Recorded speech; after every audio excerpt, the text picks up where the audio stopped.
Welcome back to the channel.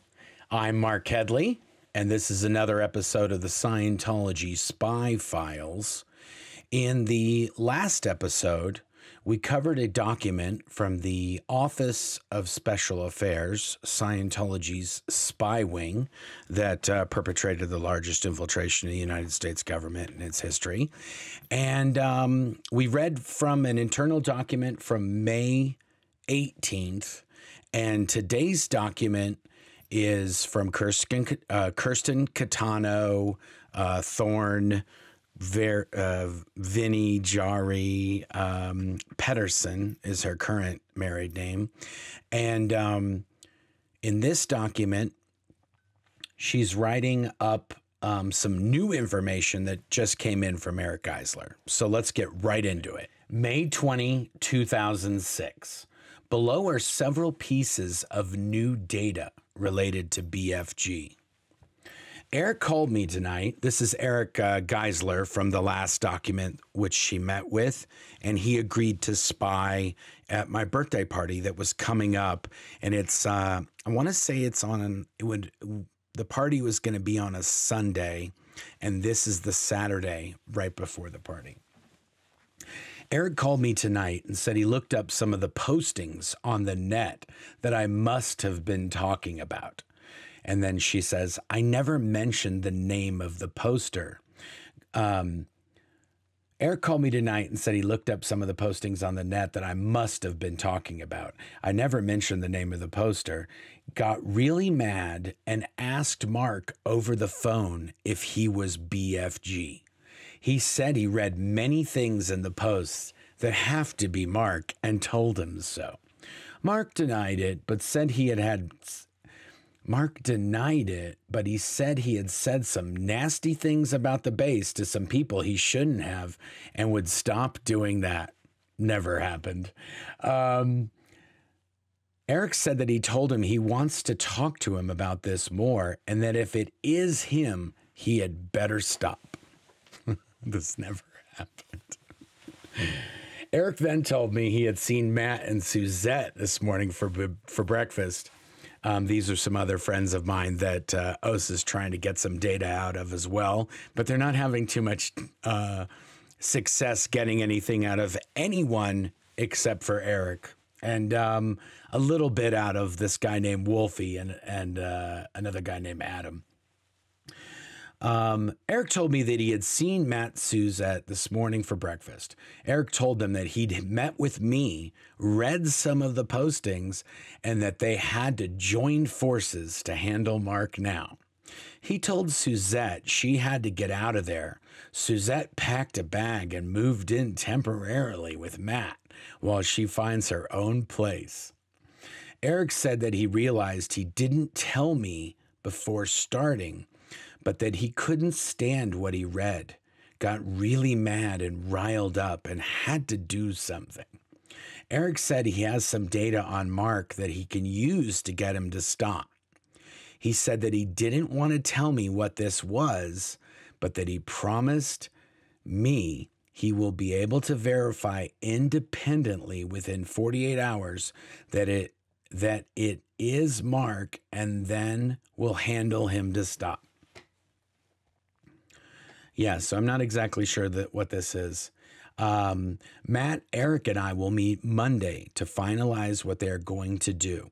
Note, Eric also called Blank and confronted him on where he was at on the church. Eric didn't tell me this beforehand, and I got a call from Blank, which is covered next. Okay, so I get it. So she talked to Eric. Eric's sort of been activated as a spy for Scientology.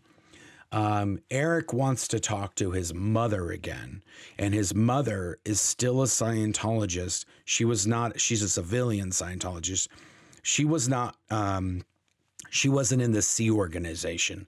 Eric also has a brother and cousins and a bunch of other relatives that are all involved in Scientology.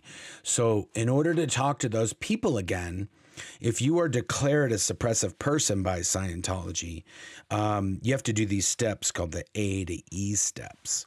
before you're allowed to rejoin Scientology, or you're allowed to talk to anybody that's still in Scientology.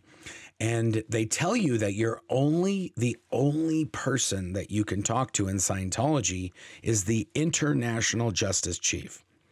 Yet, Eric, who's a declared suppressive person, is talking to Kirsten every day. There doesn't seem to be any problem with that, even though the policy says you can't do that. And so some Scientologists that are declared suppressive, they spy or they do things for Scientology. And in exchange for them spying for them, they will undeclare them, and they will call this what they're doing, the spying, they will call it amends for towards Scientology, and then they'll allow you to talk to your Scientology relatives again. So this is sort of what Eric and Kirsten are involved in right now. Eric's trying to prove himself as a worthwhile spy, and then if he does, there is a possibility that Kirsten will allow him to be undeclared as suppressive person and then speak to his Scientology family members again. And so now he has also confronted another person who has been declared a suppressive person, but he didn't tell Kirsten about this, and Kirsten didn't really ask him to do this because that person is not necessarily central to all this, but they do want as much information about that person as possible, and Eric is more than happy to turn over that information. Okay, so he just talked to this person. We call him Blank. That's real fun. And yeah, let's just continue on with the document. Blank called me and was irate at first and said I was telling people he had sued the church, and he wanted to know why I was telling people this. I told him I'd never said that, and I asked who was telling him what. He wouldn't tell me at first. He finally said that he had spoken with Eric Geisler, and Eric was asking him where he was at on Scientology and if he was going to handle his scene with the church. Eric told him that I said Blank had attacked or was attacking the church, that Blank had sued or was suing the church, and something about this. Blank posted long N Theta notes on the internet and giving data to the media. I told Blank I'd never once said that he sued the church, never accused him of posting crap on the net, and certainly never mentioned a thing about his giving data to the media. I asked him if he was doing any of these things. He said no way. He said that if he wanted to attack the church, I would know about it, and he had no intention of ever doing this. Okay, let's go to the next page. I told him Eric is in comm. That just means in communication with. I told him Eric is in comm about handling his scene with the church, and I would, of course, be very interested and concerned with who he was in comm with. And yes, I told him Blank had gone to an enemy attorney and threatened to take legal action against the church. Point being that Eric being in comm with Blank would certainly be a problem for Eric's A to E. And those are these steps, the A to E steps.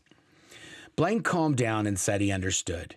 He tried to justify going to Blank, saying that if he hadn't ended up in that situation with the church, he never would have done that.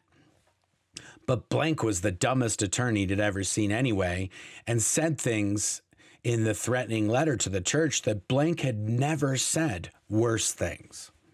He then said he really got confused with what Eric was telling him, as he has never posted anything on the net, never given data to the media, and is not attacking or has no intention of attacking the church. So couldn't figure out why I would even be discussing him with Eric. But now that he understands. But now that now he understands. But now that he understood. There he goes. Sorry, guys. He also said that he freaked out as Eric told him, I had all kinds of financial data about him, and specifically about the $43,000 that he is owed by blank. Told him that Eric was the one who had given me that data in the same context above as it relates to getting his scene with the church sorted out.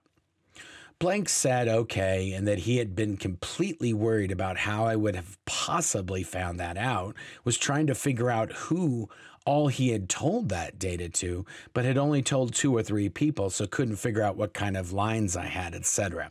But now he understood. Yeah, so if somebody who's a spy for OSA contacts you and have a bunch of information about you, and they are saying that OSA has that information, that would be a little alarming. I then asked about the N theta postings on the internet. N theta just means interbulated theta. It's just bad news about Scientology. That's what it means. I then asked him about the N theta postings on the net he mentioned and selling data to the media, as I had never said either of those things about him to anyone. He said he must have dubbed this in, hem and hawed, and said he had heard through Janice Grady, who he is in comm with, that there is an ex-SO, that just means an ex-Sea Org. There is an ex-Sea Org member message board, and some people post N theta in that. I asked about this media point. He fumbled and said, isn't the internet a form of media? That's what I meant. I told him that's not what it sounded like he meant. He said he was just confused as he doesn't know anything about doing that beyond what Janice mentioned regarding the XSO message board. Now, some of you may or may not know that Janice Grady and Mark Fisher, another pair of ex-Sea Org members from the Ant base, they have a YouTube channel that they do Scientology content on to this day. And this is from, just so you can see the people that have kind of been in this space, this is from 2006. So almost 20 years later, and Janice Grady's going strong, telling her stories about what happened in Scientology. He then brought up that he would like to get another copy of his freeloader bill and discuss this with me at some point in the near future. He said he would like to get to a point where he and the church have fully resolved the past, and he might come back on lines at some point. That just means to do courses and to do counseling in Scientology. Again, I doubt that this person really thought he was going to come back on lines, but he wants to play nice with Kirsten. I told him I could send him another copy of his bill. A freeloader bill is when you're in the Sea organization and you do any sort of counseling or you do any sort of Scientology training or courses or anything like that. When you leave the Sea organization, when you join the Sea organization, you signed a billion-year contract. So when you leave, you're breaking your contract, and then they tell you, hey, you're going to get a bill for all the stuff that you did, even though it's on the job training, and it's illegal to do that in California. Scientology still does that on a full-time basis, and they've charged. I'm going to say they've charged millions and millions of dollars to Sea Org members for courses and training that they did, on the job training that they did while in the Sea organization. I told him I'd send him another copy of his bill. He said that he would like that and that he would call me when he got it to go over any questions he has on it. I said, okay. Okay, good. Now we're going to go to the last page here. I then asked him about Mark and Claire, since I knew he was in comm with them. He said that he hardly ever speaks with them and that they don't talk about the church. I told him I had trouble getting into comm. I told him I had trouble getting Mark into comm with me. He then offered to get Mark to call me. I told him not to bother right now. Mark knows I wanted to speak with him and knows how to get a hold of me if he wanted to. Yeah, this woman kept calling me, and I'm like, I don't need to talk to you. You have nothing that I want, and I don't need to hear from you because I know it's all going to be BS. It was funny though, because I was hearing through the whisper web that she was talking to people, and that is sort of how I knew that OSA was spying on me. It's because they knew things, and she was talking to people who would obviously know things about me. And yet she wasn't calling me. I think she called me one time, maybe twice, and then she never, ever called again. And I actually have her phone number to this day. Here, let's do this. Let's play a game here.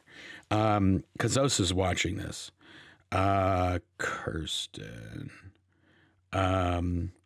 Let's just see here. This is actually fun. I didn't even know that I had this until a little while ago, and I looked and I was like, oh yeah, I think I might. 449. I'll tell you that, Kirsten. 449. She knows. The OSA guys know. They're like, Kirsten, you got to change your phone. Okay. I told not what to do. Okay. It also looks like Mark's birthday party is going forward right now. It's so funny because, like, on the other end of this, I'm going to Costco. I'm getting some cases of Corona. I'm getting some burgers. I'm getting some dogs. I'm getting some buns. The party's going forward. It's my birthday, and I didn't celebrate any of those for about 15 years. So yeah, I'm going to party on. And they're like, the party is going forward. If it happens, Eric, Matt, and Suzette plan to go briefly, but all have the message on not letting any natter happen on the church. They will call me after, and we will confirm the time to meet on Monday. Now, the birthday party is the next day. It's the day after this. We're getting so close. I love how they think. And this really cracks me up. Like, they're like, if it happens. Well, yeah, why wouldn't it happen? And also, they think that when Sea Org members leave and they go out into the real world, they're just talking about them the whole time. We just lived our lives. We don't give a shit about them. If somebody comes to me and says, oh yeah, no, but it's not that bad, I'm going to be like, not that bad. And then I'm going to tell you some things. So if it comes up and someone's trying to defend it, or if someone that we know is like, oh, I'm going to do all this so I can get back in good standing, I'll be like, what? You think that they're the good guys and you were the bad guy? And I'm going to correct them on it. The fact that Scientology considers that N theta, well, that's their problem. That has nothing to do with me now. I don't work there. Anyway, so this document is the last document that I have before the actual party. So I think the next document that in the next episode is going to be after the party, and then we will show pictures of the party. I have the pictures. I've gone through them, and we'll show those. And I'm trying to think of this. Write in the comments below how you think we should do it. Do you think we should read the documents and then show you the photos? Or should we show you the photos and then read the documents? Gosh, I don't know. I'm thinking of doing two different versions to see which is better. And maybe put this below. Should we do that one live? Maybe we do that episode live when we actually get to the birthday party. Because after the birthday party, there's more documents, but I I don't know that they're really as juicy as the one that happens at the party, because it's one thing to have the document from the Office of Special Affairs, but it's another thing to have the document from the Office of Special Affairs and see what the people said happened at the party, and then see the pictures of the party. It's kind of crazy to me that we have the pictures and we have the documents. And I'd say 2 or 3 of the people that are at the party, I can confer with, and we can be like, oh, what happened? We did this. And so it's not like I'm doing this in a vacuum. I can ask other people that were there, did we talk about this, or did we talk about that? Or anyway, so I don't know, guys. Let me know in the comments what you think on this one. I'm kind of torn. And I will tell you this, there is another individual who hasn't been mentioned in these documents, but he was there at all these different things. And it's not mentioned in any of these documents that he's going to be at the party, or even after the party that he was there, but he was there. So I don't know. That's kind of weird. If you're out there, his name is John P. So John P., if you watch this video and you know you were at the party, drop me a line, because I think I might want to have you on live when we do this video. So John P., if you're out there, you know who you are. And drop me a line, and let's see if we can work something out so that you could maybe be on the video as well. I don't know John P.'s current situation, and who he's still connected to or not connected to. So he's going to have to let me know if he wants to do that or not. But yeah, that's it for today, guys. That's our episode. Please like and subscribe. If there are other things that you'd like me to cover, when we're done with all of the spy files that have to do with me, we have other spy files that have to do with other people, other Sea Org members, other civilian Scientologists, legal matters, media matters, TV shows, all kinds of different things. If there is something that you'd like me to cover that I've mentioned or I've hinted about, put it in the comments below. I actually do read the comments, and I'll go through them. So if you guys want me to do, if I see a bunch of comments that are going in the same direction, or if I see even comments, could be one, but if I think it's a good idea, I might just do it even if it's just one comment. So let me know in the comments below. Otherwise, we'll see you next time. And thank you for tuning in to another episode of the Spy Files. And we will do another episode, whether we do it live or whether we do it recorded. We'll see what comes up in the comments below. But I'd really love to hear your input on that, guys. And I appreciate you guys for tuning in. Thanks a lot. Until next time.